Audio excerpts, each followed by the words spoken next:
ମଗଡ଼ା ଅବକାରୀ ବିଭାଗର ଚଢ଼ଉ 7 ଜଣ ଗିରଫ।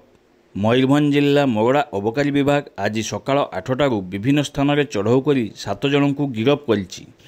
ଅବକାରୀ ଅଧିକାରୀ ଦୀପକ କୁମାର ରାଉତଙ୍କ ସୂଚନା ମୁତାବକ ଉକ୍ତ ଅବକାରୀ ଥାନା ଅଧୀନ ପ୍ରତାପଚନ୍ଦ୍ରପୁର, ମୋହନପୁର, ମେଘାମାରୀ ଗ୍ରାମରେ ଚଢ଼ଉ କରି 20, 25 ଏବଂ 15 ଲିଟର ବେଆଇନ ଦେଶୀ ମଦ ଜବତ କରିବା ସହିତ ରାମୀ ମାରାଣ୍ଡି, କୁଆଁର ମୁର୍ମୁ ଏବଂ ପାନ ସରେନଙ୍କୁ ଗିରଫ କରିଛି।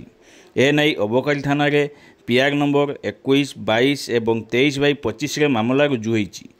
ସେହିପରି ଉକ୍ତ ଅବକାରୀ ଥାନା ଅଧୀନ କାପଇ, ଉଦଳିପାଳ, ବିଲପାଳ ଗ୍ରାମରେ ଚଢ଼ଉ କରି ମାଙ୍ଗାତ ମହାନ୍ତ, ଦୁର୍ଗା ମୁର୍ମୁ, ଲକ୍ଷ୍ମୀ ଟୁଡୁ, ସରସ୍ୱତୀ ମାରାଣ୍ଡିଙ୍କୁ ଗିରଫ କରିବା ସହିତ ଏମାନଙ୍କ ନିକଟରୁ ଯଥାକ୍ରମେ 15, 30, 15 ଏବଂ 15 ଲିଟର ବେଆଇନ ଦେଶୀ ମଦ ଜବତ କରିଛି ବିଭାଗ। ଏନେଇ ଅବକାରୀ ଥାନାରେ ପିଆର ନମ୍ବର 24, 25, 26, 27/25ରେ ମାମଲା ରୁଜୁ କରିଛି ଅବକାରୀ ବିଭାଗ।